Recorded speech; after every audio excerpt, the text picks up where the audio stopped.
আমাদের প্রতিবেশীদের ধর্মগ্রন্থে লেখা আছে, লিখুনিন মাধব মাস মাধবাম দ্বাদশ শুক্লপক্ষ বিষ্ণু যশ সুমতিস্ব ওং নমস্তাস্যায় নমা নমা। এর বাংলা মানে হলো বসন্ত মাসে একটা ছেলে জন্ম নেবে, যার নাম হবে মাধাবাম। মাধাবামের বাংলা মানে হলো, ওর বাংলা মানে হচ্ছে, ওর নাম হচ্ছে মানে সকলের দ্বারা প্রশংসিত যিনি। অর্থাৎ এই ছেলেটি জন্ম নেবে রবিউল আওয়াল মাসে। এর এর এর নাম হবে মুহাম্মাদুর রাসূলুল্লাহ সাল্লাল্লাহু আলাইহি ওয়াসাল্লাম। এর বাপের নাম হবে বিষ্ণু যশ, ব্রহ্মা বিষ্ণু মহেশ্বর। আমাদের প্রতিবেশীদের তিনজন দেবতার নাম। বিষ্ণু শব্দের বাংলা মানে হচ্ছে সৃষ্টিকর্তার দাস। এই সৃষ্টিকর্তার দাসের আরবি হলো আব্দুল্লাহ। ভালো করে শুনবেন, আমরা সবাই জানি আল্লাহর নবীর আব্বার নাম কি? আব্দুল্লাহ না? আল্লাহর নবীর মায়ের নাম লেখা হয়েছে সুমতি। সু মানে সুন্দর, মতি মানে অন্তর। সুন্দর অন্তর যে মেয়েটি, এর নাম আরবিতে রাখা হয়েছে আমেনা। তার মানে আল্লাহর নবীর আব্বা আর আম্মার নাম ভারতবর্ষ তথা পৃথিবীর পৌত্রিক যারা পৌত্তলিক ধর্মের অনুসারী যারা, এরা সবাই জানতো। আমার রসুলের নামও জানতো এরা। আমার রসুলের নামটা দেখুন লেখা আছে, বইটির নাম ভবিষ্য পুরাণ। লিখেছেন ভোজরাজ উবাচ। উনি লিখেছেন এত ইসমিন্নান্তারে মেলেস আচার্যেন সামান্বিতাং মহামাদ ইতি খ্যাতাং শিষ্য শাখা সামান্বিতাং নিরিপশ্চৈব মহাদেব মরুস্থল নিবাসিনাম। এই পৃথিবীর মানুষ তোমরা শোনো, পৃথিবীতে একটা ছেলে জন্ম নেবে। সে জন্ম নেবে কোথায়? পৃথিবীর মাঝখানে। পৃথিবীর মাঝখানটা কোন জায়গা? সুনিতা রানী উইলিয়ামস বলেছে, আপনারা জানেন না? আমেরিকার বিখ্যাত, ইনি হলেন মানে মহাকাশ বিজ্ঞানী। উনি বলেছেন কাবা শরীফ হলো পৃথিবীর মাঝখান। জোরে বলুন সুবহানাল্লাহ। আপনারা জানেন কি, মিরাজের রাতে রাসূল যেমন মহাকাশে গেছিল, আমেরিকা এই মেয়েটাকে মহাকাশে পাঠায়। যাক, লম্বা করছি না। এই মহাকাশে যাবার সময় এই মেয়েটা মহাকাশে দুটো তারা দেখেছিল। একটা তারার ভিতর দিয়ে আল্লাহর কাবা দেখে বললে এখানেই মুহাম্মাদুর রাসূলুল্লাহ জন্ম নিয়েছে। জোরে বলুন সুবহানাল্লাহ। এটা হচ্ছে পৃথিবীর মাঝখান, ওনার জন্মস্থান। বেদে লেখা আছে বাবা, আমি লম্বা করছি না। আমি সময়ের দিকে নজর দিয়ে তিনটি ধর্মগ্রন্থেই রাসূলের আগমনের কথা লেখা আছে, তিনটেই। অর্থাৎ আমাদের প্রতিবেশীদের ধর্মগ্রন্থে, আমাদের খ্রিস্টান বাবুরা যারা বড়দিন করছে তাদের ধর্মগ্রন্থে, এবং আমাদের যারা ইহুদি ভাই যারা ইসরায়েলে হামলা চালিয়ে বাইতুল মুকাদ্দাস ভেঙে দিয়ে গুড়িয়ে দিতে চাইছে, তারাও জানে মুহাম্মাদুর রাসূলুল্লাহর পরিচয়। একবার জোরে বলুন সুবহানাল্লাহ। আমি বেশি দূরে যাই, ফিরদাউস ভাই যেটা আমার প্রশ্ন করেছিল, আমি শুধু ওইটাই উত্তর দিচ্ছি। আল্লাহ তাবারাক তাআলার নবীর নাম, তার বাপের নাম, মায়ের নাম গোটা পৃথিবীর মানুষেরা জন্মের আগে থেকেই জানতেন। একবার জোরে বলবেন না? হযরত আব্দুল মুত্তালিব বলেছেন আমি নই। হযরত আব্দুল মুত্তালিব হচ্ছে রাসূলের দাদুজি। রাসূলের দাদুজি বলছেন, লিখেছেন বসিরহাটের আল্লামা রুহুল আমিন শাহ রাহমাতুল্লাহ আলাইহি। দাদা হুজুরের নির্দেশে উনি লিখেছেন, ওই বইয়ে লেখা আছে হযরতে বসিরহাটের আল্লামা লিখেছেন আব্দুল মুত্তালিব। ভালো করে শুনবেন, উনি খানায়ে কাবায় শুয়ে আছেন। যেহেতু খানায়ে কাবার মুতাল্লি ছিলেন, তো ওই খানায়ে কাবা যখন শুয়ে আছে, হঠাৎ ওনার কানে ভেসে আছে কে যেন বলছে, এই দেখো ওই দেখো ওই যে ছেলেটা শুয়ে আছে দেখছো কাবায়, ওই ছেলেটার নাম হচ্ছে আব্দুল্লাহ। ওই ছেলেটার সাথে একটা মেয়ের বিয়ে হবে, যার নাম হবে আমেনা। ওই ছেলেটি আর মেয়েটির মিলনে পয়লা রজব, যেদিন মিলন হবে সেদিন কোন রজব মনেই নেই। এটা কোন মাস? এই রজব মাসেই আল্লাহর নবী তার মায়ের পেটে গেছিলেন, জানেন কি? হ্যাঁ না বলুন। জানেন না? মুশকিলে পড়ে গেলাম। যাও, পয়লা রজব শুক্রবার, আজকে সেই মাস চলছে বলে আমি ধরেছি বোঝানোর জন্য নামটা।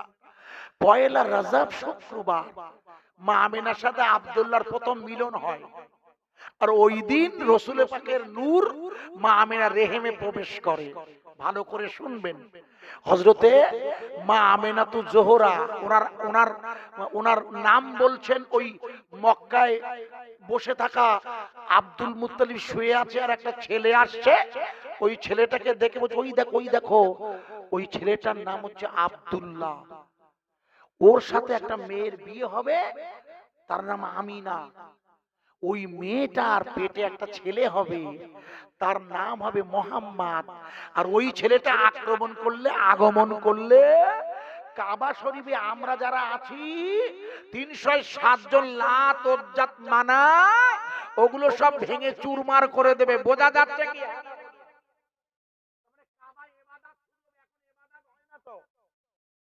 রসুল পাকের আসার আগে কাবা ইবাদত হতো না।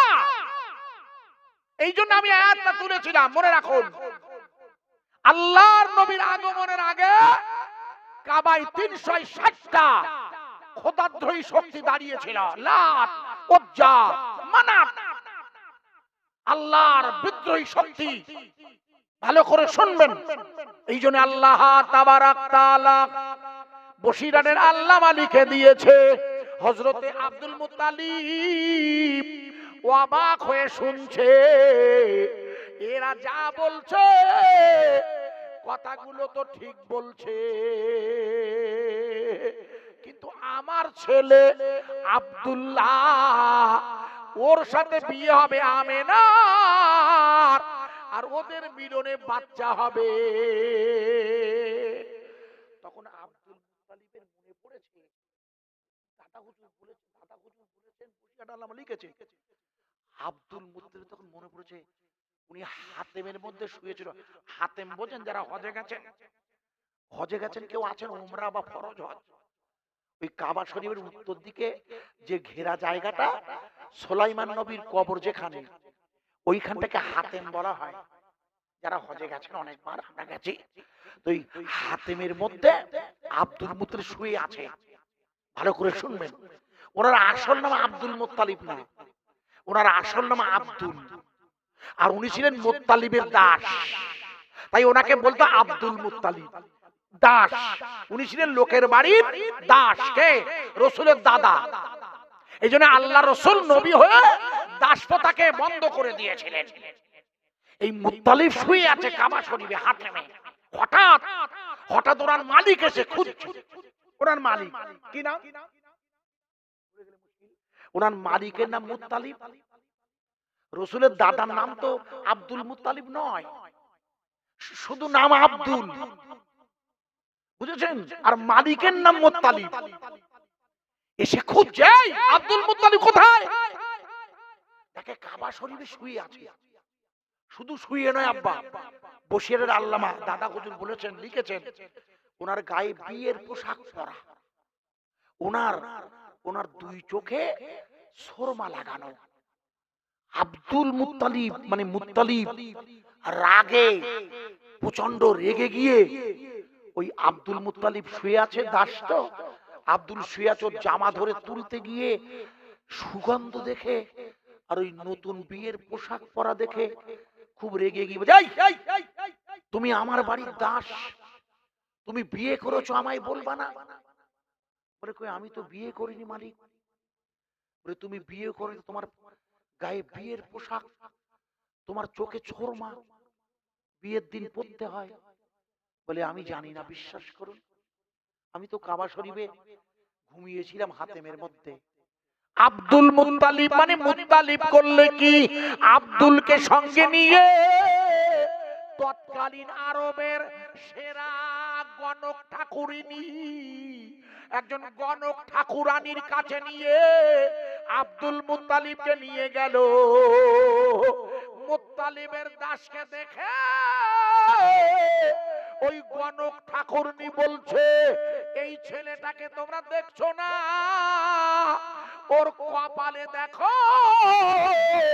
একটা নূর ঝিকমিক করছে, যেটা কাবার গায়ে গিয়ে দাগ ফেলছে, জোরে বলা যাবে না।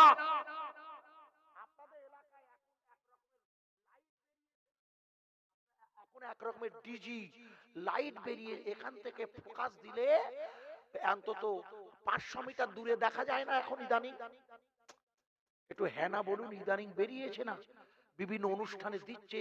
এখন গজল শিল্পীরাও আনছে, দেখবেন এখন যারা জালসায় গজল গাইছে গানের সুরে, টাটকা গান, আর আপনাকে বলছে পড়ুন সুবহানাল্লাহ। আপনিও শেষ, বক্তাও শেষ। দুর্ভাগ্য, আপনারা ধরতে পারেন কিনা আমি জানি না। টাটকা গান এবং গানের সুরে গজল গাইছে। এই গজলটা এক লাইন আমি বলি, একটু দেখুন, রাগ করবে না। এই গজলটা বলছি দেখুন।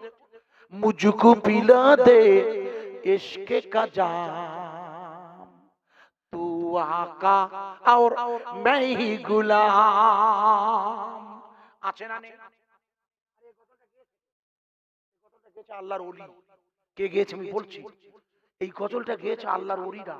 মুঝকো পিলা দে ইশকে কা জাম, হে আল্লাহ আপনি আমাকে ভালোবাসার সুরা পান করান। আর এরা গাইছে ডিজিতে, ইউটিউব গুলো খুলে রাখো, মুখে নিয়ে গাইছে না, जम जम जम जम मुझको पिला दे इश्क का इश्क का इश्क का। बोलছো না বলছো? ছেড়ে দেব, আমি জীবনে ওয়াজ করব না। টাটকা গজল, ইশকের গজল, আশ্চর্য গানের সুরে গাইছে বাজারে। কিছু মনে করবে না, টাটকা গান শুনলেও বুঝতে পারেন আপনারা। আর আপনি সুবহানাল্লাহ বলছেন, তাতেই ঈমান থাকবে কিনা আমার জানা নাই। প্রিয় ভাইয়েরা, ভুল বুঝলে মুশকিলে পড়ে যাব। আব্দুল মুত্তালিবকে, আব্দুল মুত্তালিবের দাসী আব্দুলকে দেখে ওই গণক ঠাকুরনি বলছে, এই ছেলেটাকে দেখছো না, ওর কপালে যে নূরের আলো আছে ওটা কাবা শরীফের গায়ে ধাক্কা মারছে। জোরে বলা যাবে না, আরো জোরে বলতে পারেন না? কিসের আলো? রসুল জন্ম নিয়েছিলেন মক্কায়। আল্লাহ রসুল জন্ম নিয়েছিল কোথায়? চিল্লে বলুন। আর এই মা আমিনাতু জোহরা রসুল জন্ম নেবার দিন রাতের বেলা, অর্থাৎ শবে সাদেকের সময়, আল্লাহর নবী নূরের তাজাল্লিতে প্রথম শাম আর সিরিয়া দেখেছিল। একটু জোরে বলবেন না? আপনার জানা নেই? রসুল পাকের নূরের আলোয় প্রথমে দেখেছিল শাম আর সিরিয়া, আর দ্বিতীয়বার দেখেছিল রোম সাম্রাজ্যের দরবার। মক্কা থেকে 25,000 কিলোমিটার। ভালো করে ভাববেন, মক্কা থেকে 25,000 কিলোমিটার, ভারতবর্ষ থেকে মক্কা দ্রুত 6,000 কিলোমিটার মাত্র। মক্কা শরীফের, মক্কা শরীফ থেকে রোমের দূরত্ব 25,000 কিলোমিটার। এই জন্য স্বামী বিবেকানন্দ বলেছেন, মধ্যপ্রাচ্যের আকাশে একটা উজ্জ্বল নূর এসেছে, সেই নূর হলো মুহাম্মাদুর রাসূলুল্লাহ। একবার জোরে বলুন, আরো জোরে। পৃথিবীর কোন শক্তি এই নূরের আলো বন্ধ করতে পারে না, আজ পর্যন্ত পারেনি, আর কিয়ামত পর্যন্ত পারবে না। লিখে নিন, নূর, এমন নূর। আব্দুল মুত্তালিব থতমত খেয়ে গেছে। ওর মালিককে বলছেন ওই মহিলা, বলে আপনার এই গোলামটাকে বিয়ে দিন। বলে কেন? বলে ওর শরীরে দেখছেন না বিয়ের পোশাক। আব্দুল মুত্তালিব বলছে, আব্দুল বলছে, আমি তো জানি না কখন আমার গায়ে পোশাক পরিয়ে দিয়েছে। বলে আমি বুঝতে পেরেছি, আপনার ঔরসে যে ছেলে হবে সেই ছেলের গর্ভে শেষ জমানার নবী হবে। মনে করে দেখুন, মুত্তালিব শুনে হযরতে আব্দুল্লাহকে খুন করতে গিয়েছিল। জানা আছে কি? আমার ও কাহিনী আজকের জন্য নয়, আমার যেটা ও দিয়েছে সেটা আপনাকে শেষ করতে যাবার জন্য আমি মূল জায়গায় এগিয়ে যাচ্ছি।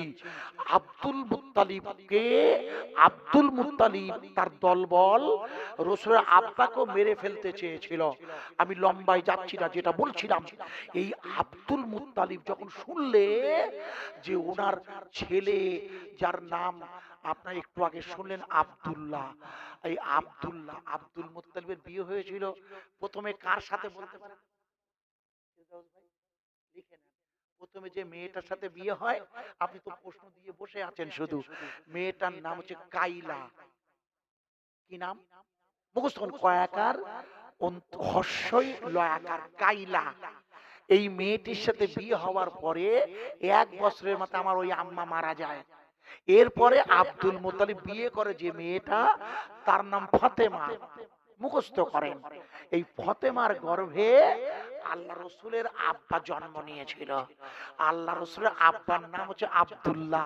বেদের ভাষায় সুমতিশা পারানামা সারানামা ব্রহ্মা হোতার মিন্দারা, হোতার মিন্দারা ওম সর্বমঙ্গলা যা দেবী সর্বভূতে শক্তি রূপে ওম নমস্তাস্যায় নমা নমা। আমি লম্বা করছি না। আব্দুল মুত্তালিবের কানে যখন এলো যে আমার আব্দুল্লাহর সাথে বিয়ে হবে আমেনার, তখন উনি সঙ্গে সঙ্গে বললেন, আব্দুল্লাহ তুমি বাড়ি যাও। বলে কেন? বলে আগামীকাল আমি সিরিয়ায় যাব বাণিজ্য করতে, তুমি আমার সাথে যাবে। বলে আব্বা আমি যাব। বলে হ্যাঁ, এই প্রথম বাইরে যাবে তুমি আমার সাথে। উনি বাড়িতে গিয়ে ওনার আম্মাকে বলেন, আম্মা আব্বা আমাকে সাজিয়ে গুছিয়ে দিতে বলেছে। বলে কেন, কোথায় যাবে? বলে আমাকে নিয়ে উনি সিরিয়ায় যাবে। বলে না, তোমার বড় ভাই হাশেম যাবে, তোমার মেজে ভাই লাহাব যাবে, নাম শুনেছেন তাব্বাত ইয়াদা আবি লাহাব। তোমার সেজো ভাই আব্বাস যাবে, আরে তোমার ভাই হামজা যাবে, হামজা হামজা যাবে, তুমি যাবে না। তুমি আমার ছোট ছেলে, আমি তোমার আব্বাকে বাড়ি এলে মানা করছি।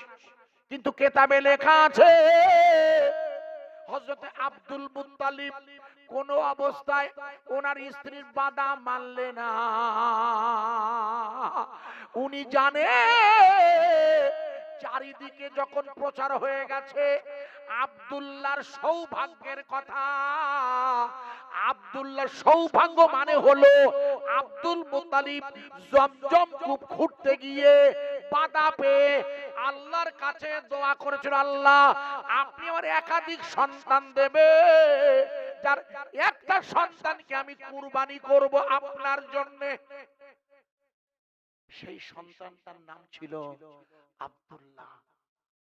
সেই জন্য মক্কার লোকেরা ওনাকে খুব সম্মান করত, যেহেতু কোরবানি হয়নি। জানেন আপনারা, আব্দুল্লাহ যদি কোরবানি হয়ে যেত তা রাসূল তো আসতো না। তাহলে কুরবানি হবে না, উট কুরবানি হবে। লম্বা কাহিনী।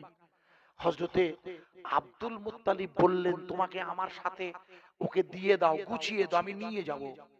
কিতাবে লেখা আছে কাবা শরীফের সামনে থেকে রওনা হচ্ছেন উটের পিঠে, আর আব্দুল মুত্তালিব উটের সামনে বসেছেন, আব্দুল্লাহকে পিছনে বসিয়ে দিয়েছে। উট কিছুতেই উঠছে না। উট একেবারে যখন উঠছে না, আবু জেহেল যাচ্ছিল ওই রাস্তা দিয়ে। বলে কি হয়েছে ভাই? বলে আর বলো না, আমরা বাণিজ্য করতে যাব, উটটা কিছুতে উঠছে না। বলে উঠবে কি, উঠবে কি? তুমি তোমার সৌভাগ্যবান ছেলেটাকে পিছনে বসিয়ে আর তুমি বুড়ো ড্যাং ড্যাং করে সামনে বসেছো। বলে তাহলে আমি কি করব? বলে ছেলেটাকে সামনে বসাও। কিতাবে লেখা আছে আব্দুল মুত্তালিব আব্দুল্লাহকে যেই সামনে বসালে অমনি ভারতের উট উঠে দাঁড়ালে। জোরে বলা যাবে না নারায়ে তাকবীর। আরে জোরে বলুন নারায়ে তাকবীর। আরো জোরে বলবেন না? উটটা ছিল কোথাকার? মুখস্থ করেন, ভারতবর্ষের। আশ্চর্য, তখন ভারতের সাথে লেনদেন হতো। মনে করে তখন আব্রাহা বাদশা হাতি নিয়ে কাবা ভাঙতে এসেছিল, মনে আছে? সবাই জানেন, বলো। শুধু বোঝানোর জন্য বলছি, আব্রাহা বাদশা যে হাতি নিয়ে কাবা ভাঙতে এসেছিল, সেই হাতি আব্দুল মুত্তালিবকে সেজদা দিয়ে কথা বলেছিল। জানা আছে কি? হ্যাঁ না বলো। জানেন? তাহলে আমি অত করতে পারবো না। এই আবার লম্বা একটা কাহিনী, একটু এক কাহিনী আপনাকে বলছি, হুজুর দেখে নেবেন। বসিরহাটের আল্লামা লিখেছেন মিলাদে মুস্তাফার প্রথম খণ্ডে আব্দুল মুত্তালিবকে আব্রাহার হাতি কথা বলছে। আব্রাহার লোকজন অবাক, বলি যার বিরুদ্ধে লড়তে এলাম তার হাতি তাকে সালাম করছে। বলে করছে তো কি করব বলো তো। হাতি কথা বলছিল, বসিরহাটের হুজুর লিখে, আমাকে সব আছে ইনশাল্লাহ, আমি বাজে কথা বলি না। যাই হোক, যে ওনার জীবনী আমি লিখেছি, বাজারে বই আছে আমার। তো যাই হোক, হযরতে আব্দুল মুত্তালিব ছেলেকে নিয়ে সামনে বসিয়ে উনি যাচ্ছেন। যেতে যেতে, সিরিয়ায় যেতে গেলে তো অনেক দিন লাগে, তাই রাতের বেলা হোটেলে আরাম করতে হয় নিয়ম। যেমন আপনাদের হাই রোড বাসন্তী এক্সপ্রেসওয়ে হোটেল আছে, ওই রকম উনি একটা হোটেল বা সরাইখানায় রাতের বেলা উনি আরাম করছেন। গভীর রাত, হোটেলের মালিক এসে বলছে এখানে আব্দুল মুত্তালিব আছে? হযরত আব্দুল মুত্তালিব বাইরে বেরিয়ে বলছে হ্যাঁ আছে। এই তো। বলে আপনি আব্দুল মুত্তালিব? আপনাকে তো চিনি, এর আগে এসেছেন। বলে হ্যাঁ। বলে আপনি কিছু মনে করবেন না, আপনার সাথে কি আব্দুল্লাহ বলে কোনো ছেলে আছে? বলে আমার সাথে আব্দুল্লাহ বলে ছেলে আছে, ব্যাপারটা কি বলুন তো? ব্যাপারটা হচ্ছে ওই দেখুন, ওই হোটেলের বাইরে দেখুন একদল মেয়ে এসে আমায় বলছে যে এই হোটেলে একটা ছেলে এসেছে, নাম তার আব্দুল্লাহ। আমাদের কেতাবে লেখা আছে, ওয়াজ বোঝা যাচ্ছে কি? আমাদের কেতাবে লেখা আছে আব্দুল মুত্তালিবের ছেলে আব্দুল্লাহ সিরিয়ায় বাণিজ্যের পথে আপনার হোটেলে অবস্থান করবে। আমরা এই এলাকার মেয়েরা ওই ছেলেটার সাথে মিলন ঘটাতে চাই। আমরা আমাদের কেতাবের দ্বারা জেনেছি ওই ছেলেটার সাথে যে মিলন ঘটাবে তার গর্ভে শেষ জমানার নবী হবে। এই জন্য আমরা আব্দুল্লাহর সাথে মিলতে চাই। হোটেলের মালিক জিজ্ঞেস করছে আপনার ছেলের নাম কি? আব্দুল্লাহ। বলে হ্যাঁ হ্যাঁ। বলে ওরা জানলো কি করে? আমার কথা বোঝা যাচ্ছে? ওরা জানবে না কেন, আগের থেকে তো সব আল্লাহ পাক জানিয়ে দিয়েছেন সর্বত্রই। তো বললে এখন কি করব? বলে এখন অতরা মেয়ে, আর আপনার তো ছেলে, একটাই ছেলে, কিছু মনে করবেন না, আমি পিছন দিক দিয়ে ওকে বার করে দিচ্ছি, আপনি টেনশন করবেন না। পিছন দিক দিয়ে মালপত্রগুলো দিয়ে রাতের অন্ধকারে হযরত আব্দুল্লাহ আব্দুল মুত্তালিব বার হচ্ছে। আব্দুল মুত্তালিব বলছে উঠকে, আব্দুল্লাহকে তুমি তুলে নাও, আমি তোমার সাথে সাথে যাচ্ছি। আর আব্দুল মুত্তালিবের ওই বয়স্ক মানুষ বাপকে নিচে রেখে উঠবেন, আব্দুল্লাহ বলছে কোনো মতেই হবে না, আমি উঠবো না, তুমি ওঠো। উঠ মাথা নাড়াচ্ছে, বলে দুজনেই উঠতে হবে। ওই রাতের বেলা বড় মুশকিল, তবু কোন ক্রমে হেঁটে হেঁটে পরের দিন আর এক হোটেলে উঠেছে। আমি লম্বা করছি না, 7টা হোটেলের কথা আমার কেতাবে আছে। 7টি হোটেলে 7 রাত। 7 রাত মানে সব মিলিয়ে দীর্ঘ কয়েকটা রাত। প্রত্যেক হোটেলেই একই অভিজ্ঞতা। ওই মেয়েরা এসে বলে আব্দুল্লাহর সাথে বিয়ে করতে চাই। আমার কথা বোঝা যাচ্ছে কি ভাই? আব্দুল মুত্তালিব বলছে আল্লাহ পাকে তো খুব বিপদে পড়লাম, এ তো মহা মুসিবতে। বাড়িতে আসার সময় স্ত্রী বারণ করেছিল, যদি শুনতাম তাহলে এই জ্বালায় পড়তাম না, না শুনে তো মহা বিপদে পড়েছি। তাই এই নিয়ে যখন ফেলেছি, সিরিয়ার বাজারে উনি গিয়ে বাণিজ্য করার জন্য মালপত্র খুলে বসেছে, যেই অমনি মেয়েরা এত ভিড় করেছে দোকানে, মাল কেনা দূরে থাক, আব্দুল্লাহ শরীর নিয়ে টানাটানি করছে। ঠিক সেই সময় ওই সিরিয়ার সবচেয়ে নামী খ্রিস্টান পাদ্রী, যিনি দূর থেকে আব্দুল্লাহকে দেখছিল, ওই লোকটা দৌড়ে যে এসেছে, অমনি মেয়েগুলো দৌড়ে দূরে সরে গিয়েছে। আব্দুল মুত্তালিবকে এই পাদ্রীটা চেনে, বলছে এবছর আপনি কাকে সাথে এনেছেন? বলে ওটা আমার ছোট ছেলে। বলে ও সে আব্দুল্লাহ? বলে আপনি কি করে জানেন? বলে আমি জানি ওটা আপনার ছোট ছেলে তো। বলে হ্যাঁ। বলে ব্যবসা বাণিজ্য গোটান। বলে ব্যবসা বাণিজ্য গোটাও মানে? বলে এখানে ব্যবসা করা হবে না। আপনার মেয়েকে রাস্তায় কি আপনার ছেলেকে রাস্তায় মেয়েরা কি পরিমাণ ঝামেলা করেছে একটু বলুন তো। বলে আপনি জানেন কি করে? বলে সে কথা পরে বলবো, আগে বলুন আপনি যাবেন কোথায়? বলে দেখো দিদি, আমি মক্কা থেকে আসি বাণিজ্য করতে, আমি সিরিয়ায়, আমি শামে বাণিজ্য করব, ব্যবসা করব, যাব কোথায়? মানে বলে না, এবার আর আপনার বাণিজ্য করা হবে না, এই রাতের বেলা নয়, দিনের বেলা আপনি সিদ্ধান্ত নিন, আপনার ছেলেকে সাথে নিয়ে আপনি কোথায় যাবেন? আমি দায়িত্ব নিয়ে বলছি আপনাকে ওই জায়গায় পৌঁছে দেব। বলে আপনি পৌঁছে দেবেন? বলে হ্যাঁ। বলে কেন? বলে রাস্তায় অনেক বিপদ আছে, সব বলা যাবে না। আপনি যাবেন কোথায় জায়গাটা বলেন। বলে আমার কাছাকাছি একটা জায়গা হলো, নাম তার ইয়াসরাব। বলে ওখানে যাবেন? বলে হ্যাঁ। ইয়াসরাব মানে বুঝতে পারছেন? মদিনা মুনওয়ারার আগের নাম। যেমন বর্তমান সৌদি আরবের আগে নাম ছিল হিজাজ। কি নাম? আজ হিজাজ ছিল না, এখন রাজা সৌদ জোর করে দখল করেছিল না। এই যে রাজা আছে তো অবৈধ, এই জন্য ওখানে আর ভোট হয় না। সৌদি আরবে যাক লম্বা করছি না, যেটা বলছিলাম ভাইয়া, ওই বলে বলে আমি আমি ইয়াসরাবে যাব মদিনায়, ওখানে গেলে আমার নিরাপদ হবে। বলে ওখানে নিরাপদ কি করে হবে? বলে ওটা আমার শ্বশুর বাড়ি। বলে ও আপনার শ্বশুর বাড়ি? বলে হ্যাঁ। বলে ঠিক আছে, তাহলে আপনি আমার সাথে চলুন, আমি নিরাপদে। আমার ওয়াজ বোঝা যাচ্ছে খ্রিস্টান পাদ্রী রসুলের আব্বাকে পৌঁছে দিচ্ছে। একটু জোরে বলবেন না সুবহানাল্লাহ?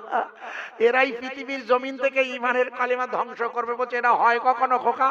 আল্লাহর নবীর আব্বা জান হযরতে আব্দুল মুত্তালিব ওই মাল পত্র গুছিয়ে নিয়ে আব্দুল্লাহকে সাথে নিয়ে সোজা শ্বশুর বাড়ি পৌঁছেছেন। মানে আব্দুল্লাহ এলো তার মামার বাড়ি,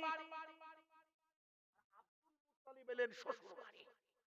আমি একটা ছোট্ট প্রশ্ন করছি আপনাদের, বলুন তো হযরতে আব্দুল মুত্তালিবের কজন শালা ছিল? আনেন হুজুর আনেন বলে তাই বলছি না, অনেক সময় পড়াশোনা করতে পারে। এই মুয়াজ্জিন সাহেব হুজুর আপনি পা লম্বা করে বসেন। বসুন, আমি বলছি তো বসতে। আপনাদের যার যার অসুবিধা পা লম্বা করেন। হ্যাঁ আমি বলছি তো করতে, আব্বা করেন না, আমি ওয়াজ করব না বড়। দেখো তিনি এই তো আমি, আমার এটা অর্ডার থাকে সব জায়গায়। আরে বাবা আমি এই লাইনে 42 বছর, আমি তো গালিব সাহেবের সাথে ওয়াজ করালো। আব্দুল্লাহ গালিব ভাই আপনাদের নলমুড়ি আমাদের একসাথে ওয়াজ করতাম। আমি এই লাইনে আমার হয়ে গেছে বাপ, আমার রিটায়ার এখন। সাইফুল্লাহরা এখন ওয়াজ করবে, তবু যে আপনারা বসে আছেন আল্লাহর শুকরিয়া আদায় করছি। বিশ্বাস করুন আপনাদের কাছে আমি অনেক অনেক কৃতজ্ঞ। এই রাত 1টা বাজে আনুমানিক বলছি, কমপক্ষে 1টা বাজে, ঠান্ডার এই রাতে এখনো আপনারা বসে আছেন। একটু পাটা লম্বা করেন আব্বা, একটু করুন। আমি বলছি তো করতে, আমি বলছি করুন, আরাম হবে, দুটো নসিহত করছি তো, একটু আরামে বসুন। আমি তো বলছি বসতে। ভাইয়ের আমার, যে জায়গায় ইমাম সাহেব মুয়াজ্জিন সাহেব বসবেন ওইভাবে, যে জায়গায় রাখছিলাম ভুলে যাব, আমি আপনাকে বোঝানোর জন্য রাখছিলাম। আমার মা ভাই আপনাদের কাছে ফিরদাউস দাবি রাখছিলেন দুটি, একটি চেষ্টা করছি বুঝিয়ে দিয়ে বিদায় নেব। আল্লাহর নবীর আব্বা আব্দুল মুত্তালিবের ছেলে আব্দুল্লাহ এখন যে জায়গায় পৌঁছে গেছে ওটা হলো ওনার মামার বাড়ি। আমার এই সুন্দর কাঠালিয়া পশ্চিম পাড়ার মিস্ত্রি পাড়ার মায়েরা শুনেনি, হযরতে আব্দুল্লাহ 6 জন মামা ছিলেন, 6 জন, 6 মামা আর 6 মামিমা। আব্দুল্লাহকে দেখে যখন ওই সিরিয়া পেরিয়ে মদিনায় ঢুকে পড়েছে, তখন ওই পাদ্রী সাহেব যখন বিদায় নিচ্ছে যে আমি আসছি, আব্দুল মুত্তালিব জিজ্ঞেস করছে আপনি এত দূর এসে? বলে ওটা আপনি পরে বুঝতে পারবেন, আমি আসছি, আমার জন্য দোয়া করবেন। উনি ভিতরে ঢুকলেন, 6 মামা 6 মামিমা আব্দুল্লাহকে দেখে অবাক। বলে এত সুন্দর চেহারা, এ ছেলের কথা শুনেছি, এ তো সেই ছেলে যাকে জবাই করতে নিয়ে গেছিল, মনে নেই? আরে আপনাদের মনে নেই আল্লাহ রাসূল বলেছেন আমি 2 জন জবেকারী পিতার সন্তান। আমার প্রথম বাপের নাম ইসমাইল, যাকে ইব্রাহিম নবী জবে করতে নিয়ে গেছিল, আর আমার আব্বা আব্দুল মুত্তালিব আমাকে জবে করতে নিয়ে গেছেন। আমি তো 2 জবেকারী পিতার সন্তান, রাসূল বলেছেন, আমি নই। তো ওরা দেখে চেহারা দেখে বলছে ভারী সুন্দর দেখতে হয়েছে তো ছেলেটা, এই ছেলেটা তো দারুণ। তো যাই হোক, এই 5-7 দিন 10 দিন এত ক্লান্ত, ওনাদের বিশ্রামের জায়গা দিয়েছেন। রাতের বেলা বাপ আর বেটা দুজন ঘুমিয়ে আছে। কেতাবে লেখা আছে, কে কে বলছে আমি বড় শালা। বলছে বড় শালা এত রাতে কেন তুমি? তোমার সাথে তোমার দেখা হয়েছে। বলছে দুলা ভাই আপনি কিছু মনে করবেন না, রাতের বেলা এলাম কেন শুনুন। দুলা ভাই আসলে আপনি কিছু মনে করবেন না, যেন আমি এই রাতের বেলা চুরি করে আপনার সাথে দেখা করতে এসেছি। এই কারণে আমার একটা জানা মেয়ে আছে, আমার বড় নিকটতম আত্মীয়া। আপনি যদি রাজি থাকে আব্দুল্লাহর সাথে ওই মেয়েটার বিয়ে দেব। আব্দুল মুত্তালিব এবার আর ধৈর্য রাখতে পারেনি, বলে হ্যাঁ বাড়িতে বেরিয়েছি মেয়ে মেয়ে, রাস্তায় মেয়ে, আবার শ্বশুর বাড়ি এসেছি তাও আমার মেয়ে, তোমরা কি আরম্ভ করেছো? বলি এমন তারা দিয়েছে, কেতাবের বর্ণনাকারী লিখেছে পরের দিন মেজো শালা, তারপরের দিন সেজো শালা, তৃতীয় দিন 4 দিন চতুর্থ, 5 দিন পঞ্চম, আজ হলো ষষ্ঠ রাত, মানে 6 রাতে আজ হলো ছোট শালা আসার পালা। আব্দুল মুত্তালিব হাক বোঝেন? হাক আপনারা কি বলেন? আমাদের ইট ইন্ডিয়ার দিকে হাক বলে, বাংলাদেশের দিকে তো হুকরো বলে। হুকরো ওই মানে মানে ঘরের মধ্যে দরজা দিয়ে খিল দেন না আপনারা, খিল ওরা কি বলে আমাদের দিকে? ওই যেটা বললাম না ওইটাই খুলছে আব্দুল মুত্তালিব। আব্দুল্লাহ বলছে ও আব্বা ও খুলছো কেন তুমি?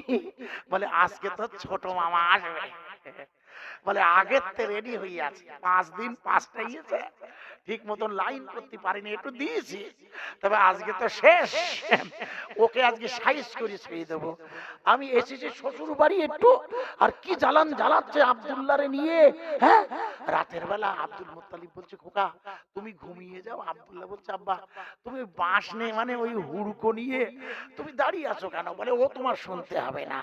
গভীর রাত, দুলা ভাই যেই বলেছে দুলা ভাই অমনি এক বাড়ি আওয়াজে ছেড়েছে, কপাল ভালো মাথায় লাগেনি।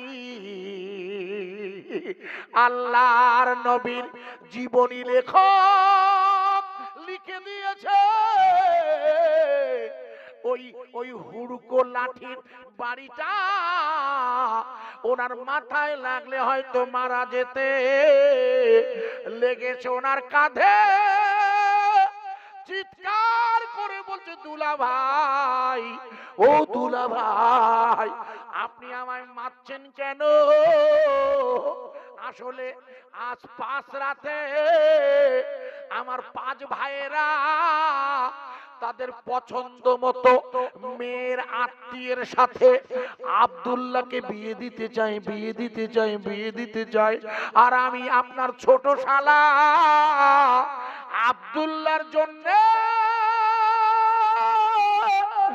আমি একটা মেয়ে দেখেছি, ওই মেয়েটা এই মুহূর্তে মদিনা তথা ইয়াসরাবের সেরা মেয়ে। ওই মেয়েটার নাম হলো আমিনাত জোহরা। জোরে বলতে পারেন না? আব্দুল মুত্তালিব বলে কি নাম বললে? আরেকবার বলো। বলে কেন তুমি আমার মারছিলে যে? বলে সে যা করেছি করেছি, তুই আরেকবার বল। বলে আমেনা। আরেকবার বল। বলে কেন? বলে এই নামটা তোমার চেনা, মনে আছে? আজ ভুলে বসে আছেন আব্বা সেই মক্কা শরীফে। বলে এই নামটা আমার চেনা আছে ছোট শালা। বলে আপনি চেনেন? বলে হ্যাঁ। বলে তুমি মেয়েটাকে চেনো? বলে আমি চিনি না মানে? আমি তোমার নিজের কোনো আত্মীয়ের জন্য আব্দুল্লাহর জন্য বিয়ের প্রস্তাব পাঠাইনি দুলা ভাই। আমি যে মেয়েটার কথা বলেছি মেয়েটার কথা শুনে নিন। মেয়েটার নাম হলো আমেনা, ওর আব্বার নাম হলো আব্দুল ওয়াহাব জুহুরি। গোটা মদিনা তথা ইয়াসরাবের সেরা স্বর্ণকার আল্লাহর নবীর মা হবে হযরত মা আমিনাতু জোহরা। কিতাব খুলে দেখবে আমার মা আমিনাতু জোহরা রোজা রেখেছে আশুরা।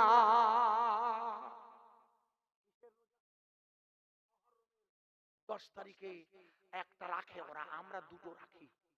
ইহুদিরা একটা রাখে মুসা নবীর স্মরণে, আমরা রসুলের নির্দেশে দুটো রাখি। আমি নিজেও করি। মা আমিনাতু জোহরা আশুরা রোজা রেখে, তখন ছিল ফরজ। মা আমিনা রোজা রেখেছেন আশুরা। মদিনার রাস্তা দিয়ে যাচ্ছেন ইফতার কিনতে, যেমন আমরাও যাই। সামনে রোজা না আব্বা? কত তারিখে? 5ই ফাল্গুন ইনশাআল্লাহ, আল্লাহ হায়াতে রাখলে তারাবি। আপনাদের মসজিদে আগামী 5ই ফাল্গুন পবিত্রতম রমজানুল মোবারকের তারাবি হবে। আর 6ই ফাল্গুন ইনশাআল্লাহ প্রথম রমজানের রোজা। আপনারা একটু বুকে হাত দিয়ে বলুন, এই রমজানের রোজা এটা একটা আল্লাহর খাস নিয়ামত না? কোন দিক দিয়ে বলুন তো? না, শুধু বেশাক না, কোন দিক দিয়ে বলুন তো? এত পরিমাণ খাই এই এক মাস, কোনো রোগ হয় না। সারা তেলে ভাজা, আলু ভাজা, আরে আলু কাবলি, ছোলা কাবলি, লোকের দেওয়া ইফতার ফ্রি, যত পারিস খা। কারোর অসুস্থতা হয়েছে দেখান তো একটা লোক। একটা অনুরোধ রাখছি, মসজিদে যদি বাচ্চারা আসে যেন তাদের বাধা দেবেন না। বাচ্চাদের বলবেন না তোদের হবে না, খবরদার। ওদের আরো বেশি করে দেবেন, ওরা যেন মনে করে ও আল্লাহ, আর রোজা না রাখলে যদি এত দেয়, তাহলে রোজা রাখলে কতটা দেবে আল্লাহ। হাসবেন না, কারণ কোন মুসলমান নারী পুরুষ রমজানের রোজা কাজা করতে পারে না। বালেগ, পাগল না, পাগল হলে মশলা আলাদা। ভাইয়ের আমার, মা আমিনাতু জোহরা রোজা রাখার পরে মদিনার রাস্তা দিয়ে ইফতার কিনতে গেছে। ইফতার রাস্তা দিয়ে যেতে যেতে যেতে যেতে মা আমিনা দেখে যেহেতু ওনার আব্বা স্বর্ণকার, উনি লক্ষ্য করে দেখে একটা সোনার টাকা পড়ে আছে। সোনার টাকা, ও স্বর্ণ মুদ্রা নামা।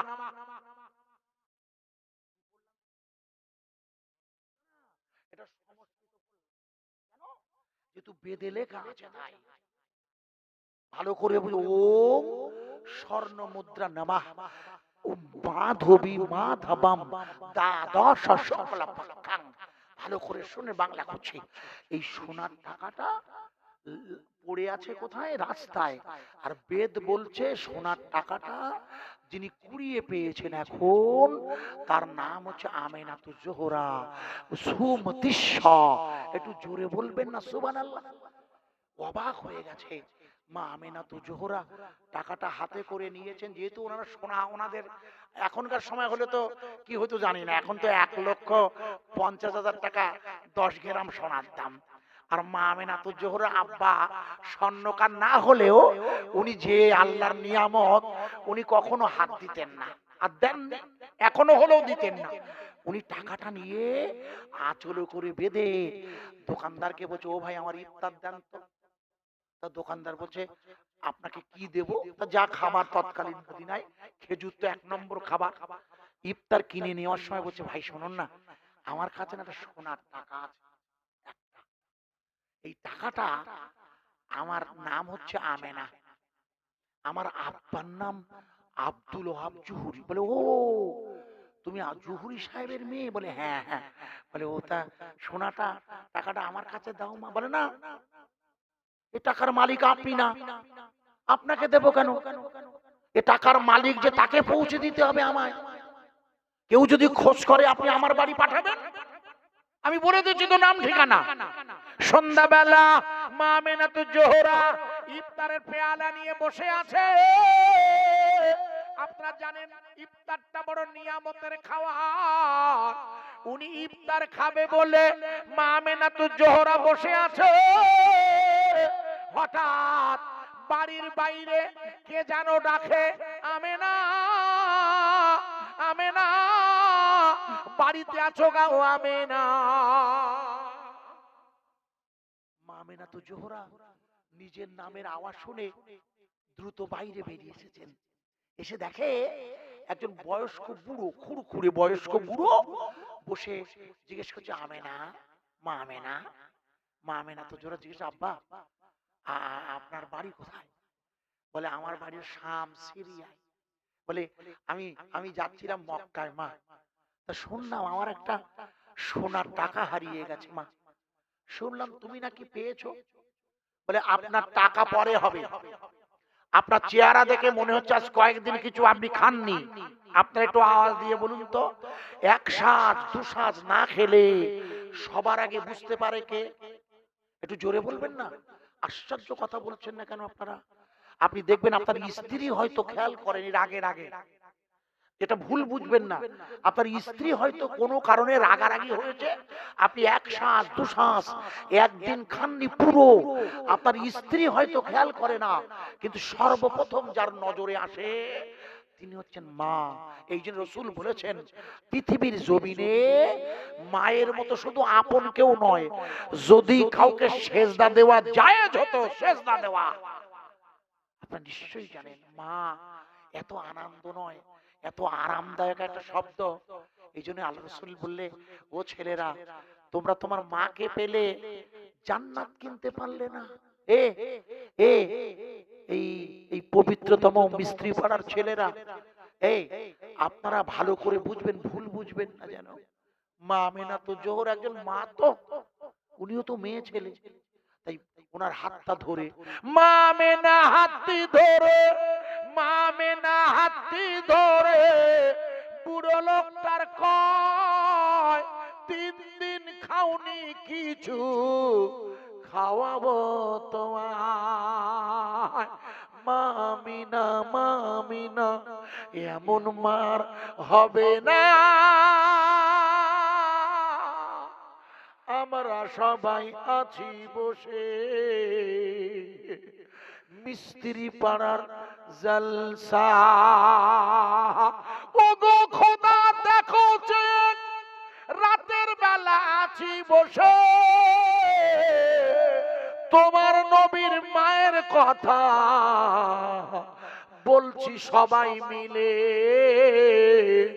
মা আমিনাতু জোহরা ওই বুড়ো লোকরা হাত দিয়ে ধরে বললে, বাবা আপনার চেহারা দেখে মনে হচ্ছে আজ 3 দিন কিছু খাওনি। তাই বুড়ো লোকটার গালে মা আমিনাতু জোহরা যখন খাবার দিতেছে, ওই লোকটি বলছে, আমেনা, আমেনা, আমার টাকাটা পেয়েছো কি বলো না মা? মা আমেনা বলছে, বুড়ো বাবা আপনার টাকা হবে পরে, আগে বলুন আপনার ক্ষুধাটা ভরছে কিনা। বুড়ো লোকটি বলছে, বেটি এত ভালো খাবার এত যত্ন করে আমাকে অনেকদিন কেউ খাওয়ায়নি, কিন্তু তুমি আমায় বলো মা আমার টাকা, আমার টাকা। মা আমিনাতু জোহরা বলছে, বুড়ো বাবা আপনার টাকায় কি কোনো চিহ্ন আছে? ওই ওই বুড়ো লোকটা বলে, বেটি তুমি যেখানে টাকাটা রেখেছো ওই টাকাটা খুলে দেখো, ওরে এক পিঠে লেখা আছে আলিফ লাম লাম হে আল্লাহ। মা আমিনাতু জোর অবাক হয়ে গেছে, বলে, আপনার টাকায় আল্লাহ লেখা? বলে, হ্যাঁ। বলে, বলছো কি? বলে, হ্যাঁ বলছি, দেখুন না। মা আমিনাতু জোর আঁচল খুলে টাকাটা নিয়ে দেখে, সত্যি তো আলিফ লাম লাম হে। এই পৃথিবীর মালিককে, একটু জোরে বলবেন না, এটা কোন ভাষা? এটা আরবি শুধু নয়, সব ভাষাতেই আল্লাহ। ইংরেজিতে এ এল এল এইচ আল্লাহ, সব ভাষাতেই আমাদের প্রতিবেশীদের ভাষাতে আছে না, অল্লাম পারানাম শারানাম ব্রহ্মম হো তর্মিন্দ্রম ওং সর্বমঙ্গলম। এই পৃথিবীর জমিনে একজন মালিক, সংস্কৃত ভাষায় যারে বলে আল্লাহ, আরবিতে তারেই বলে আল্লাহ। একটু জোরে বলবেন না? আমরা আরবিতে আল্লাহ বলি, আমার প্রতিবেশীদের ভাষায় তার নাম হচ্ছে আল্লাহ। কেউ ডাকে ভগবান, কেউ হরি বলে, কিন্তু আসল নাম হচ্ছে আল্লাহ। অ লয়লা আল্লাহ। আর আরবিতে হলো আ লয়লা আকার হ আল্লাহ। আমি কদিন আগে সভা করতে গেছি জানো, হাওড়া জেলাতে, ওটা হচ্ছে পানিহাটি, পানি মানে একবারে ডোমজুর ধুলাগড়ের গায়ে। ওয়াশ করে গাড়িতে উঠবো, হঠাৎ একজন মহিলা এসছে, দেখি মাথায় সিঁদুর, হাতে শাখা, একেবারে সব হিন্দু এলাকা তো। আর আমি তো কদিন, আমি প্রায় আমি হিন্দু এলাকায় 6 ঘর 8 ঘর মুসলমান, সব হিন্দু জলসা করছি। বেরিয়ে এসেছে, তো আমাকে বললো হুজুর একটুখান দাঁড়ান। আচ্ছা কেন? মাথার দিকে দেখতে বোঝা যাচ্ছে হিন্দু মহিলা, পাড়া তো হিন্দু। তো আমাকে একটা বাতাবি লেবু দিলেন হাতে। বাতাবি লেবু বোঝেন তো, এই পুজোয় ব্যবহার হচ্ছে। তাই বললাম এটা কেন মা? বলে আপনি একটু ভালো করে দেখুন লেবুটা। আমি লেবুটা হাতে নিয়ে দেখি, একদিকে লেবুটা লেখা আছে আলিফ লাম, লাম হে আল্লাহ। একটু জোরে বলবেন না সুবহানাল্লাহ? মহিলা বলছে দেখেছেন আপনারা? হ্যাঁ, তো আমাদের মালিকের নাম, আপনাদেরও মালিকের নাম। বলে হ্যাঁ, ওই জন্য তো আপনাকে দেখাতে আনলাম। আপনি এতক্ষণ ব্যাখ্যা করছিলেন অল্লাম পারানাম সারানাম ব্রহ্মম। স্বামী রামকৃষ্ণ পরমহংস এই আল্লাহর আজান দিয়েছে 3 দিন মসজিদে, আপনি বলছিলেন, তাই আপনার কাছে আনলাম। ওই জিনিসটাই দেখুন, এইটা দেখুন আপনি, আল্লাহ আল্লাহ আল্লাহ। একটু জোরে বলবেন না সুবহানাল্লাহ? মা আমেনা তো জোহরা অবাক হয়ে গেছে, বলে বলে হ্যাঁ, বলে আল্লাহ লেখা? বলে হ্যাঁ। বলে বলে এটা আল্লাহ তো লেখা আছে, তা আপনার টাকায় আর কিছু চিহ্ন আছে নাকি, অন্য কিছু আছে কিনা বলুন, এখানে একটা চিহ্নে দেবো কি করে? আপনার টাকায় আল্লাহ লেখা আছে যদি, তা ঠিক আছে, খারাপ বলেননি, আছেও তাই। তা আর কিছু লেখা আছে? বলছে হ্যাঁ বেটি, আমার টাকায় না আর একটা জিনিস লেখা আছে। বলে কি লেখা আছে এবার বলুন আপনি? বলে আপনি দেখুন লেখা আছে মিম হে, মিম হে, মিম দাল মুহাম্মাদুর রাসূলুল্লাহ। একটু জোরে বলা যাবে না? মা আমিনাতুজ জোহরা বললে এ বুড়ো বাবা, আল্লাহ কাকে বলে জানি, কিন্তু মোহাম্মদকে তো জানি না। এই নামটা তুমি আমায় একটু বলো না। ওই সিরিয়ার শামের ওই লোকটি বলল বেটি, মুহাম্মাদুর রাসূলুল্লাহ হবে শেষ জামানার নবী। উনি হবেন কলি যুগের কলি। ওনার পরে পৃথিবীতে কোনো পয়গম্বর জন্ম নেবে না। ওই লোকটির নাম হবে মুহাম্মাদুর রাসূলুল্লাহ। এত ইসমিন্নান্তরে মেলেস আচার্যেন সামান্বিতাং মুহাম্মাদিতি খ্যাতাং। এখানে দেখুন তো আল্লাহর নবীর নাম আছে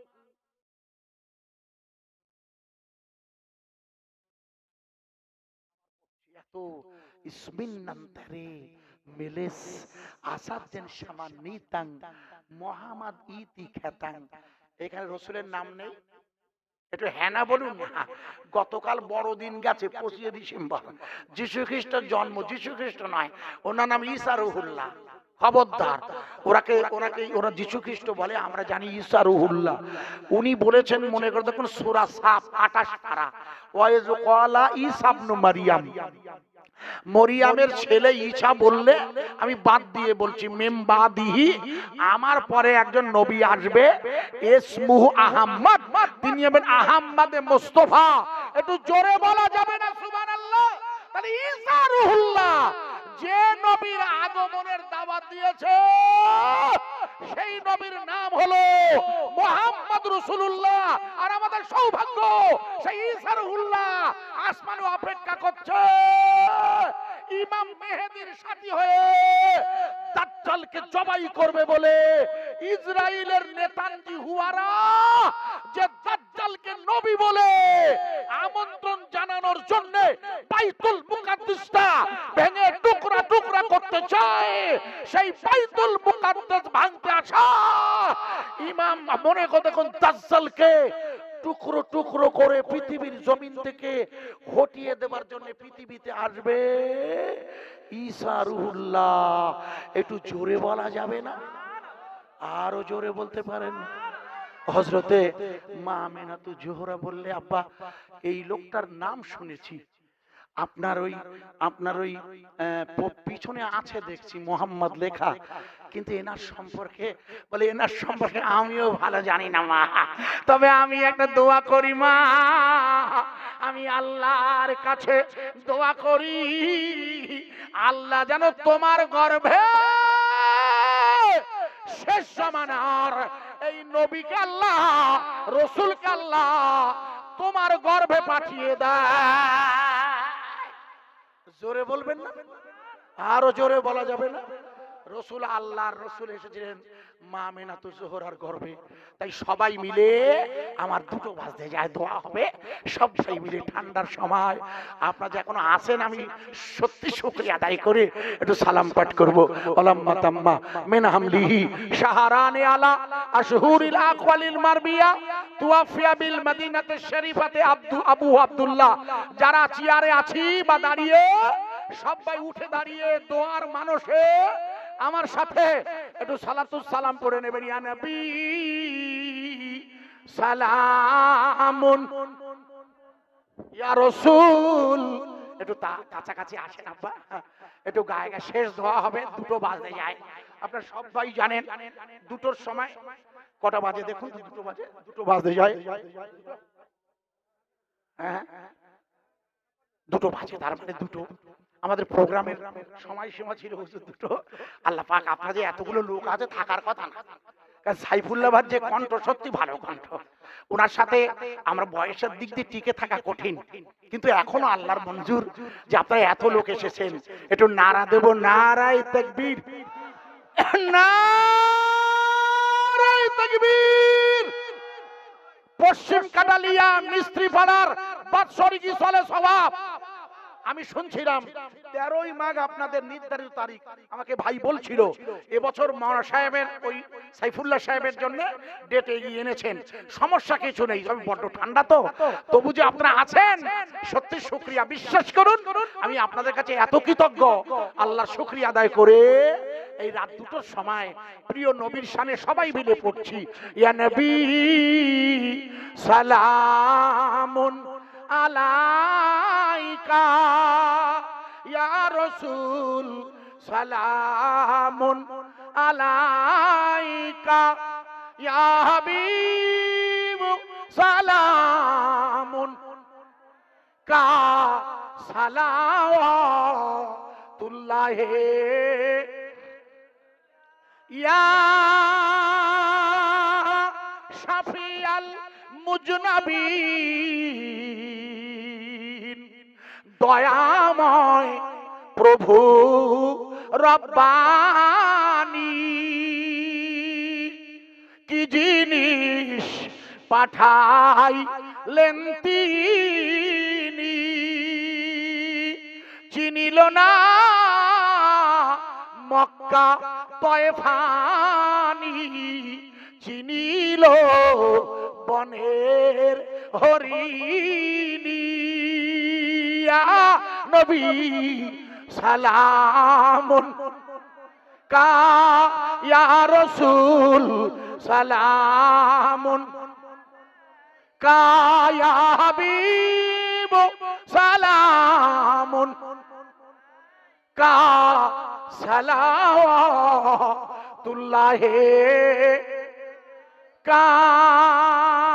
জিবরাইল মিরাজের রাত, রজবের চাঁদ, জিবরাইল দিলে যে আওয়াজ, খুলে গেল আসমানের দুয়ার,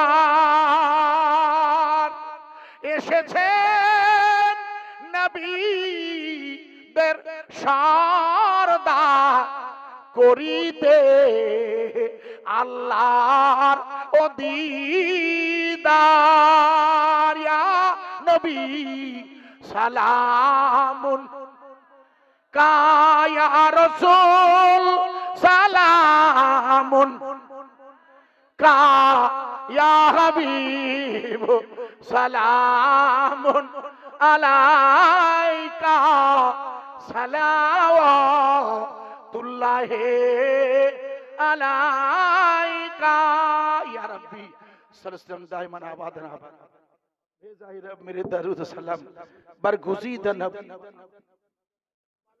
उलाबे कमालिही कशाफत दुजाबे जमालिही हसनत जामिओ खिसालिही सल्लु अलैहि व आलिही बिस्मिल्लाह सहयोगे सूरा फातिहा একবার सूरा इखलास 3 বার পড়বেন ইনশাআল্লাহ তাবারকের ব্যবস্থা বাহ নারায়ে তাকবীর আপনাদের সকলের কাছে পৌঁছে যাবে আপনারা চিন্তা করবেন না হুজুর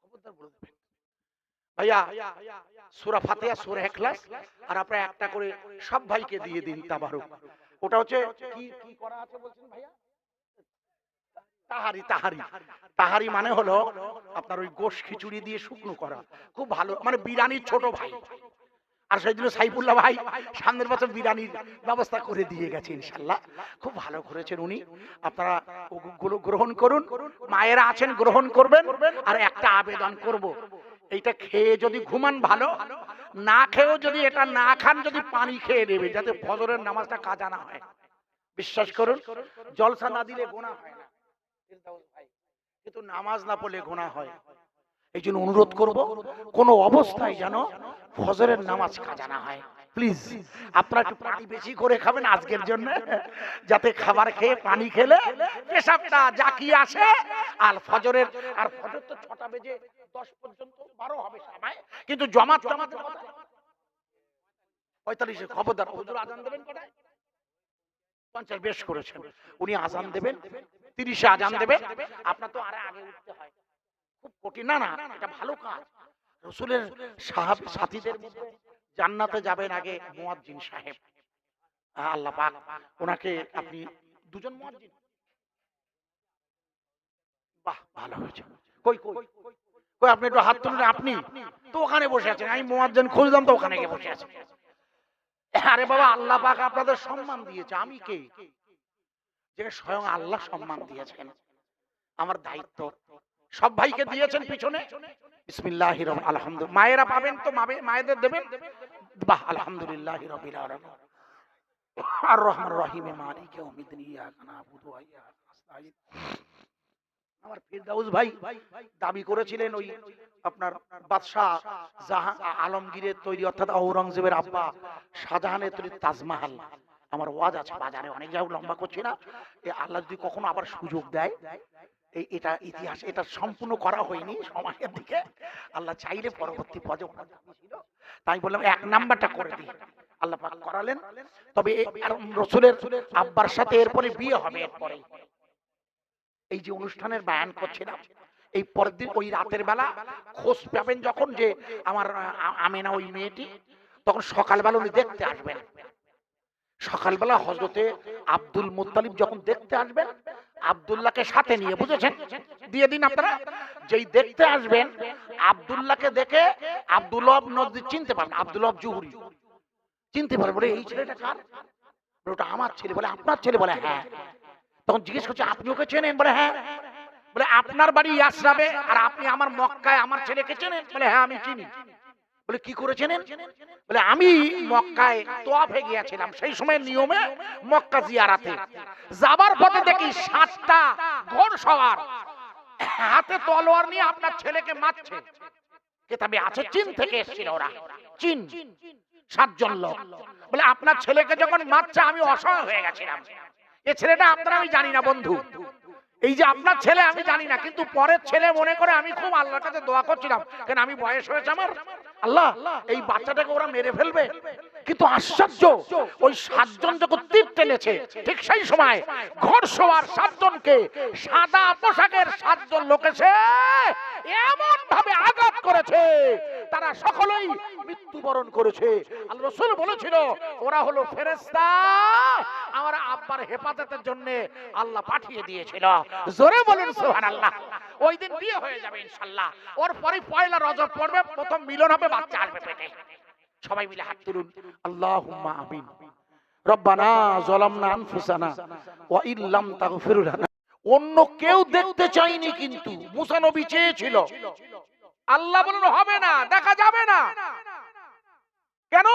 কারণ দেখতে গেলে বিশেষ ব্যবস্থা নিতে হবে। দেখতে গেলে যে বিশেষ ব্যবস্থা নিতে হবে সেটা হলো আলাম নাশরাহ লাকা সাদরাক, সূরা ইনশিরাহ। আমি কি আপনার বুকটা চিরে ফেলিনি? মনে করো যখন মিরাজের রাতে জিবরাইল আমিন হাতেমের মধ্যে শুইয়ে দিয়ে রাসূলের বুকটা চিরে ফেলেছিল, মনে করে দেখুন। আপনাদের মনে নেই? আল্লাহ রাসূলের 4 বার বুক চেরা হয়েছিল। যাক, হুজুরের বুকটা চিরেছে, এটা লাশ। উনি নবী হয়ে গেছেন, 12 বছর নবুয়াতের কাজ করছেন, আবার আল্লাহ বুক চিরছেন। কখনো ভেবেছেন? কেউ আপনাদের মাথায় দেয়নি, আমি একটু দিয়ে যাই।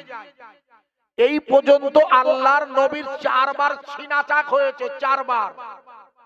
আর প্রত্যেকবার ছিনা চাক করে মাওলানা সাইফুল্লাহ সাহেব যে 21 গ্রাম ওজনের ইন্না ফিল জাসাদা মুদগাতান, তোমাদের শরীরে যে এক টুকরা গোশ আছে, ওই গোশটা জিবরিল বার করে জমজমের পানি দিয়ে ধুয়ে ফেলেছিল। মনে করে দেখুন, বারবার নয়, 4 বার। প্রত্যেকবার ধুয়ে ফেলেছিল। শেষের বার ধুয়ে ফেলে জান্নাত থেকে সোনার পেয়ালা ঈমান এনে রাসূলের কলবে ফিট করে আবার সেটা ঢুকিয়ে দিয়েছিল। তাই প্রশ্ন হচ্ছে, রাসূলের কলবে আবার ঈমান ঢোকাতে হবে কেন? রাসূল তো অলরেডি ঈমানের দাওয়াত দিচ্ছেন। আমার কথা কি বোঝা যাচ্ছে? আগে আপনাদের মাথায় কি ঢোকাতে পারছি? ওয়াজ বুঝে না নিলে মুশকিল। নবী করিম সাল্লাল্লাহু আলাইহি সাল্লাম তো 12 বছর নবী হয়ে গেছেন। 52 বছর বয়সে মিরাজ হয়, 53 বছর বয়সে হিজরত করে মদিনায় চলে যায়। তাহলে 12 বছর তিনি দ্বীনি দাওয়াত দিচ্ছেন, তাবলীগ করছেন। দ্বীনি দাওয়াত মানে তাবলীগ। সেই রাসূল পাক সাল্লাল্লাহু আলাইহি সাল্লামকে আল্লাহ আবার 52 বছর বয়সে বুকটা চিরে ফেলছেন কেন? শুধু চেরা নয়, তার ভেতর থেকে গোশ বার করেছে। গোশটা বার করে জমজমের পানি দিয়ে ধুয়েছে। তার মধ্যে জান্নাত থেকে সোনার পেলে ঈমান এনেছে। এবার আবার ঈমান।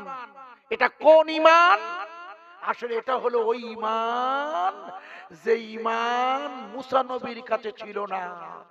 মুসা নবী আল্লাহকে দেখতে চেয়েছিলেন, কিন্তু আল্লাহকে দেখার জন্য যে চোখ লাগে, আমার কথা বোঝা যাচ্ছে কি? আল্লাহকে দেখতে গেলে যে জিনিসটা লাগে সেটা আল্লাহর নবীর জন্য আল্লাহ খাস রেখে দিয়ে তার কলবে ফিট করে দিয়ে ওই চোখে রাসূল আল্লাহকে দেখেছিল। এই চোখে নয়, লা তুদরিকুল আবসার। কোরআন বলছে, হে রাসূল, আপনি আমায় এই চোখে দেখতে পাবেন না। তাই রাসূলের যে চোখে দেখা যাবে সেই চোখটা ফিট করতে হবে। তো মুসা নবীর করা হয়নি, ঈসা নবীর করা হয়নি, তাই ওরা আল্লাহকে দেখতে পাননি। কথা বোঝা যাচ্ছে কি? আল্লাহর নবী আল্লাহকে দেখেছেন, উম্মতে মুহাম্মাদিও আল্লাহকে দেখবেন। ভালো করে বুঝবেন, আমরাও আল্লাহকে দেখব। এবং আমরা আল্লাহকে দেখব মানে নামাজের মধ্যে ঈমানদার তারা আল্লাহকে দেখবে। ভালো করে বুঝবেন, জানলে মুশকিল। লক্ষ্য করুন, যেটা বলছিলাম, ওই মিরাজের রাতে আল্লাহর নবী আল্লাহর সামনে গিয়ে আল্লাহ জিজ্ঞেস করেছিলেন, মনে আছে? যে রাসূল, অনেকটা লম্বা কাহিনী, আমি শুধু মূলটা বলছি এখন বোঝাতে। হে রাসূল, আপনি আপনার এবং আপনার উম্মতের তরফ থেকে আমার জন্য কি উপহার এনেছেন? আল্লাহ জিজ্ঞেস করছেন, ভালো করে বুঝবেন। হে রাসূল, আপনি আমার জন্য আপনার এবং আপনার উম্মতের তরফ থেকে কি এনেছেন? হুজুর বললেন, আত্তাহিয়াতু। জানা আছে কি? হ্যাঁ না বলুন। এটা জানেন না? এটাও জানেন না? আল্লাহ আত্তাহিয়াতু লিল্লাহি ওয়াস সালাওয়াতু আত-তাইয়্যিবা। মুখস্থ নেই, আত্মীয়ত মুখস্থ নেই। প্রথম লাইনটা, প্রথম রসুল বলেছে, হে আল্লাহ, আমি আপনার জন্য শারীরিক আর মানসিক, খুব ভালো করে বুঝবেন, কি কি, আমি শারীরিক আর মানসিক দুই রকমের ইবাদত, আর্থিক এবং শারীরিক, আর্থিক এবং শারীরিক ইবাদত আপনার জন্য নজরানা স্বরূপ এনেছি। একবার জোরে বলুন। একবারও কিন্তু রাসূল বলেননি আমি নামাজ এনেছি। ভালো করে বুঝবেন, রাসূল বললেন আত্তাহিয়াতু লিল্লাহি। আপনারা মানেটা করে নেবেন হুজুরের কাছ দিয়ে। রাসূল পাক সাল্লাল্লাহু আলাইহি সাল্লামকে আল্লাহ বললেন, আপনি আমার জন্য কি এনেছেন? বলে আর্থিক আর শারীরিক ইবাদত এনেছি। ইবাদত, আর্থিক আর শারীরিক ইবাদত আপনার জন্য এনেছি আল্লাহ, হাদিয়া স্বরূপ, নজরানা। আল্লাহ খুশি হয়ে কি বলেছে? আসসালাতু আসসালাম। তারপরে আপনাদের মুখস্থ আছে আত্মীয়াত। আল্লাহ খুশি হয়ে রসুলকে সালাম দিয়ে রহমত ও বরকত বলেছিল। মনে করে দেখুন, আমি লম্বা করছি না, যে জায়গায় আমার রাখার উদ্দেশ্য হচ্ছে এই, তাহলে বান্দার দায়িত্ব কি? বান্দার দায়িত্ব আল্লাহর ইবাদত করা। আর এই ইবাদতের ব্যাখ্যা দেওয়ার জন্য আমি আপনাদের কাছে দুটো, আমাকে ফিরদাউস অনুরোধ করেছিলেন মোবাইলে, আমি দুটো ঘটনা আপনাদের কাছে আমার বয়ানের সাথে যদি আল্লাহ মঞ্জুর করেন রাখার চেষ্টা করছি। বান্দার ইবাদত, উনি বলছিলেন মাওলানা সাইফুল্লাহ সাহেব যে ইবাদত কবুল হয় না বলে 80% কলম ময়লা। আপনাদের মনে নেই, আমি বসে শুনছি না, শেষাংশে বলছেন চাঁদা চাইতে চাইতে মেয়েদের প্রসঙ্গ গিয়ে আরো দুটি কথা বলছিলেন। আমি এই জন্য বোঝানোর জন্য প্রথমে একটা মেয়ের নাম বলবো, সকলেই তাকে চেনেন। ইনি হলেন প্রিয় রসুলের প্রিয়তম আম্মা, হযরতে মা আমিনাতুজ জোহরা। একটু জোরে বলবেন না সুবহানাল্লাহ। এনার মতো আর কোন মা পৃথিবীতে হবে? এমন মা কোন মা পৃথিবীতে এমন আর হবে না। মায়েরা নবী হবে না বটে, কিন্তু নবীর মা হবে। মায়েরা নবী হবে না, কিন্তু নবীর মা হবে না, হ্যাঁ না বলুন? তাই নবীর মা হওয়াটা কোনো অংশেই নবী হওয়ার চেয়ে কম নয়, বরং নবীর চেয়ে নবীর মায়ের মর্যাদা বেশি। প্র্যাকটিক্যাল বলছি, ভুল বুঝবেন না। আল্লাহর নবীর মা আমিনাতুজ জোহরা, আপনারা সকলেই জানেন এই আমেনা, এটি হলো একটি এমন নাম, এই নামটা শোনানোর আগে আমি আপনাকে দুটো কথা একটু বলবো, যাতে আপনাদের বোধগম্য হয়। আপনারা সবাই জানেন যে সময়ে আল্লাহর নবীর মা আমিনাতুজ জোহরা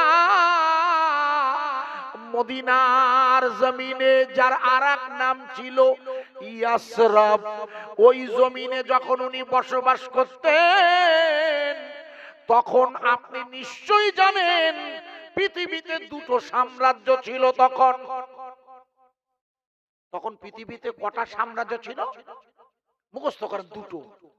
একটার নাম রোমান সাম্রাজ্য, একটার নাম পারস্য সাম্রাজ্য, আর একটার নাম ছিল ছোটখাটো, তার নাম গ্রিক, আর একটার নাম কনস্টান্টিনোপল। মোট চারটে ছিল পৃথিবী ব্যাপী, দুটো ছিল বড়, একটা রোমান সাম্রাজ্য আর একটা হচ্ছে পারস্য সাম্রাজ্য, মনে রাখবেন। আর ওই সময় পৃথিবীতে চারটে ধর্ম ছিল, মুখস্থ রাখুন। এক নম্বর ধর্মের নাম হলো ইব্রাহিম হানিফা, অর্থাৎ নবী আদম আলাইহিস সালাতু ওয়াস সালাম থেকে যে দিন ইব্রাহিম নবী হয়ে, ঈসা নবী হয়ে রসুলের কাছে এসেছে, তাকে বলে ইব্রাহিম হানিফা, একত্ববাদের দিন, লা ইলাহা ইল্লাল্লাহ, মনে রাখুন। আর দ্বিতীয় ছিল পৌত্তলিক। পৌত্তলিক মানে আপনারা সবাই জানেন, যারা পুতুল পূজা করেন। ভুল বলছে, ওই আপনাদের কাছে উনি বলছিলেন শেষের লগ্নটি, যে একটি ছোট্ট গোশের কথা বলছিলেন, কলবের কথা বলছিলেন না, এই যে বাম স্তনের দুধের নিচে উনি বলছিলেন, যে 80% কলবে ময়লা পড়ে গিয়েছে, গোনা হয়ে গিয়েছে, একেবারে 100% সত্য। কেন? যেহেতু গোনা আপনি না চাইলেও এমন একটা পরিবেশের মধ্যে পড়ে গেছেন, গোনা আপনার কাছে সর্বক্ষণ ঘোরাফেরা করছে। আর এই গোনা মাপের শ্রেষ্ঠতম একটি ঔষধ হলো রসুলের শানে খুবই ভালোবাসা নিয়ে দরুদ শরীফের নজরানা পেশ করা। আপনারা সকলেই জানেন আজ হলো জুমার দিন, অর্থাৎ আজ আপনারা আপনাদের প্রিয়তম ভুমরু নিবাসী, ওনাদের গ্রাম আমি গিয়েছি এর আগে, আপনাদের ইমাম সাহেব হুজুর পরিচয় জিজ্ঞেস করছিলাম, সুন্দর করে বলছিলেন আপনাদের মসজিদে আজ মাহে রজবের প্রথম খুতবা, জুমার নামাজে উনি আপনাদের কাছে তেলাওয়াত করেছেন খুতবা।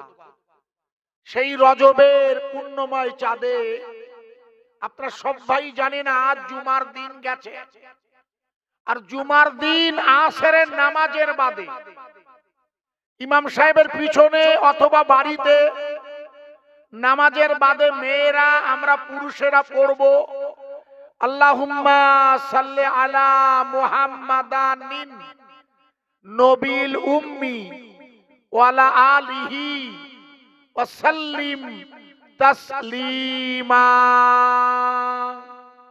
মুখস্থ আছে আপনাদের? আছে মুখস্থ? কেন? আল্লাহর রাসূল এই দরুদ শরীফটি জুমার দিন 80 বার পড়লে 80 বছর গোনা মাফ হয়ে যায়। কত বছরে? আমি নিজেও পড়ে নিয়েছি আজ, আমি প্রত্যেক জুমায় পড়ি। আর আমি নিজে যা না করি তো ওয়াজ করি না, এটা নিষেধ। আমি নিজে কলব পরিচ্ছন্নতার ইলমে মারেফাতের জন্য পীরের সোহবতে আছে আমি নিজে। কারণ ওই কলবের গোশের ওই ময়লা আপনি নামাজের দ্বারা ওঠাতে পারবেন না, ওটার একটি পদ্ধতি আছে, সেই পদ্ধতির জিকির, যে জিকির আপনার কলবের ময়লা দূর করে দেবে। হাজার নামাজ পড়লেও, হাজার রোজা রাখলেও, অসংখ্যবার জলসায় বসলেও ওই কলবে যে গোনা দানা বেঁধেছে, যে ময়লা, যখন কেউ পাপ করে কলবে গিয়ে একটা দাগ পড়ে না, ওটা ওর তোলার পদ্ধতি আছে, হাদিসের বায়ান এসছে, লম্বা কথা। মূলত আমরা চেষ্টা করছি যাতে দরুদ শরীফের নজরানায় আমাদের জীবনের গোনাটা মাপের একটা পদ্ধতি, যেটি রসুল বলেছেন। কত বছরের মাপ হবে ভাই? 80 বছর। এই জন্য আপনারা মুখস্থ করে নেবেন। আমি আবার পড়ছি, আল্লাহুম্মা সাল্লি আলা মুহাম্মাদানিন নবিল উম্মি ওয়ালা আলিহি ওয়াসাল্লিম তাসলিমা। কোথায় আছেন প্রাণের নবী, আমাদেরকে ছাড়িয়া আপনি বিনা কি লাভ হবে এ ধরাতে বাঁচিয়া। আপনি আছেন মদিনায়, কবে যাব রোজায়? সবাই মিলে আছি বসে পশ্চিম কাটালিয়া মসজিদের জলসায়। আল্লাহুম্মা সাল্লি আলা, জোরে বলুন, মাওলানা মুহাম্মদ সাল্লাল্লাহু আলাইহি ওয়াসাল্লাম ওয়া আলা আলি সাইয়্যিদিনা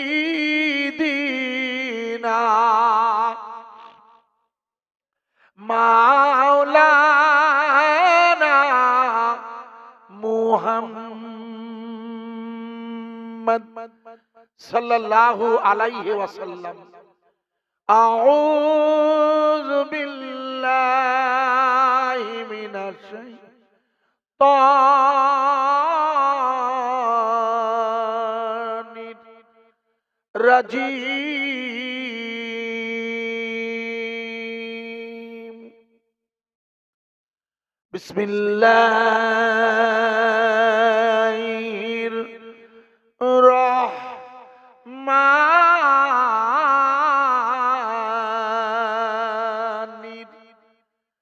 রহিম।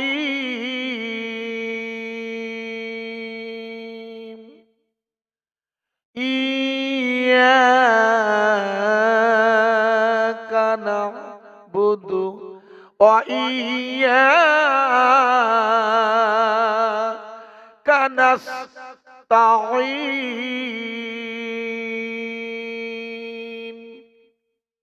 সম্মানিত পশ্চিম কাটালিয়া মিস্ত্রি পাড়া তথা এই মহল্লার জামে মসজিদের সুদী ইমাম সাহেব ভাইজান, সম্মানিত মুয়াজ্জিন সাহেব এখানে আছেন?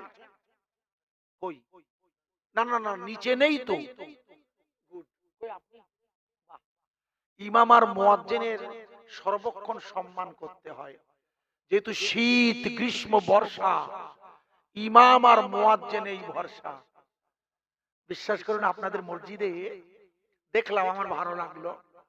আমি এসে অনেকক্ষণ এসেছি তো, সময়ের আগে আমাদের হুজুরের ঘরে বসছিলাম, তা দেখলাম আপনারা আলাদা ঘর করে দিয়েছেন ইমাম সাহেব। এটা খুব ভালো। অনেক জায়গাতে অ্যাসোসিয়েট একসাথে করে, তাতে অসুবিধা হয়। মসজিদের একটি আলাদা পাটে, মসজিদের গায়ে অবশ্য। সম্মানিত, আমার আগে মাইকে যিনি আমার পরিচয় করিয়ে দিচ্ছিলেন, বলছিলেন আমাদের সভাপতি সাহেব, শুধু আমার স্নপ্রতিম বয়সে আমার চেয়ে অনেক ছোট হযরতে মাওলানা আমাদের সাইফুল্লাহ সাহেবজি সুন্দর করে আপনাদের কাছে অত্যন্ত সুমধুর কণ্ঠ আল্লাহ ওনার দান করেছেন। দীর্ঘ সময় ধরে নসিহাত করেছেন। এবারে আমি গুনাহগার সময়ের নজরে খুব সহজ ভাষায় দুটি কথা রাখার রাতের এই ভান। ন্যাচারাল আমরা গ্রাম বাংলার মানুষ এই সময় বিছানায় গায়ে এলিয়ে দিই, এটা আমাদের স্বভাবজাত একটি প্রক্রিয়া। কিন্তু আজ পৌষ মাসের 10 আর 2025-এর 26শে ডিসেম্বর, যখন চারিদিকে বড়দিনের আনন্দের ছোঁয়ায় নতুন নববর্ষের আগমনকে কেন্দ্র করে চারিদিকে যখন বাদ্য বাজনা, ক্রিসমাস ডে তথা নিউ ইয়ার্সের আগমনে গোটা এলাকা এক নতুন আনন্দ উদ্বেলিত, সেই সময় আমাদের ছেলেরা এই দিনী মাজমা, দিনী তাবলিগি এই যে ইন্তজাম করেছেন, এটি অত্যন্ত একটি ভালো, অত্যন্ত শরিয়াতের নিরিখে এটা একটি খুবই ভালো কাজ। তবে আল্লাহ পাক আপনাদের এই কাজটা এবং আমাদের বলাটা, আমার বিশেষ করে আমার কথা বলছি, যেন ইখলাসের সাথে হেদায়েতের উদ্দেশ্য নিয়ে আল্লাহ আমার জবান দিয়ে দুটি কথা বলার তৌফিক দেন। আপনার পিতৃপ্রতিম গুরুজন যারা আছেন একটু দোয়া রাখবেন। আমি কুরআনুল কারীমের ছোট্ট একটি আয়াতে কারিমা, যা আপনাদের চেনা জানা, খুব সহজ ভাষায় অত্যন্ত আপনাদের কাছে যাতে বোধগম্য হয়, একটা আয়াত রেখেছি, ইয়াকা না'বুদু, আমার ইবাদত হবে আমার আল্লাহ।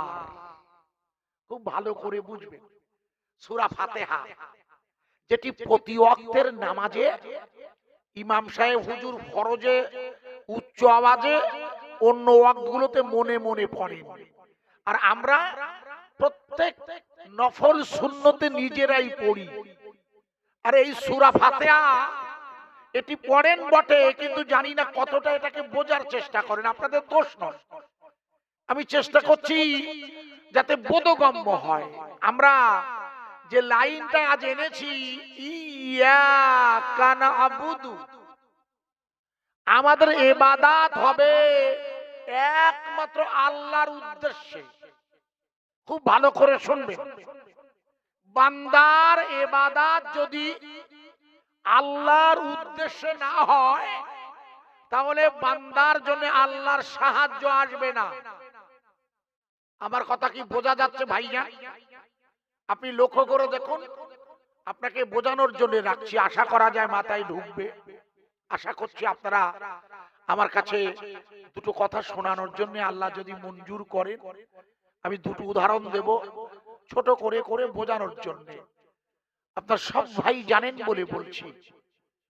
মনে করে দেখুন, বান্দা যখন আল্লাহর জন্য কোনো কাজ করে, সেই কাজটা হয় কেবলমাত্র আল্লাহর উদ্দেশ্যে, দুনিয়ার কোনো উদ্দেশ্য নয়। এটা প্রথম মনে রাখবেন। এখানে যে আপনারা বসে আছেন, যেটুকু সময় বসবেন, এটা কেবল আল্লাহ তার রসুলের খুশির জন্য, কোনো ব্যক্তির জন্য নয়। কোনো ব্যক্তির জন্য বসলেই সেটা উদ্দেশ্যের বাইরে চলে যায়। এই জন্য আমাদের বসাটা যেন আল্লাহ, অবশ্যই বিশ্বাস আমার, যেহেতু আমরা এই রাতের বেলা আরামকে হারাম করে, আর এই সময় অলরেডি তাহাজ্জুদের ওয়াক্ত শুরু হয়ে গেছে। ফাইজা ফারাকতা ফানসাব ওয়া ইলা রাব্বিকা ফারগব, সূরা ইনশিরাহ। এই সময়ে বান্দা তার সমস্ত কাজ কর্ম ছেড়ে, আল্লাহর নির্দেশ হলো, হে আমার রাসূল, যখন আপনার সব কাজ, খুব ভালো করে শুনবেন, যখন আপনার দৈনন্দিন জীবনের সমস্ত কাজ, স্ত্রী সন্তান, দিনের দাওয়াত, যুদ্ধ করা, সমস্ত শরিয়াতের কাজ শেষ হয়ে যাবে, তখন আপনার কাছে আমার একটা দাবি। আল্লাহ বলছেন, সূরা ইনশিরাহ খুলে দেখবেন, শেষের দুটি আয়াত। আপনার ইমাম সাহেব হুজুর আমার মনে হয় ভালো আলেম, আমি জানি না, তবে আমার একটু কথা বলে মনে হলো, ওনাকে জিজ্ঞেস করে দেখবেন। ওখানে আল্লাহ দাবি করছেন, রাতের একটি ভাগ, দিনের বেলা নয়, রাতের একটি ভাগে কাজকর্ম শেষ হবার পর বান্দার দায়িত্ব হচ্ছে ওয়াইলা রাব্বিকা ফারগব, বান্দা যেন তার আল্লাহর দিকে ধাবিত হয়।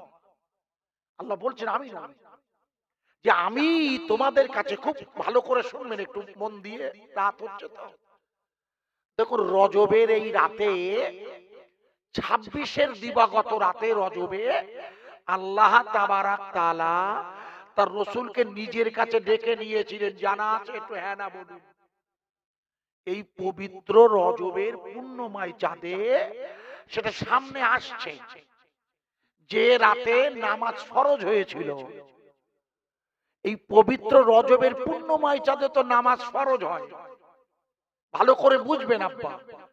আর যে রাতে নামাজ ফরজ হয়, হুজুরের তখন বয়স এসেছে 52 বছর। এতদিন হুজুর নামাজ পড়েছেন যেটা 2 রাকাত করে, ওটা নফল। এতদিন ওইভাবে ফরজের হুকুম আসেনি। কথা বোঝা যাচ্ছে কি? হ্যাঁ না বলুন। এই পবিত্র রজবের চাঁদ, যে চাঁদে আপনাদের জালসাতে এসেছে, এই চাঁদে ভালো করে খেয়াল করবেন, আমি বোঝানোর চেষ্টা করছি। আল্লাহ তাবারাক তাআলা তার রাসূলকে জিবরাইল আমিনের সহযোগিতায় বোরাকের দ্বারা আরশে আজিমে নিয়ে গিয়েছিল। মনে করে দেখুন, এই পর্যন্ত পৃথিবীর কোন নবী, কোন রাসূলের জন্য এই সৌভাগ্য ঘটেনি।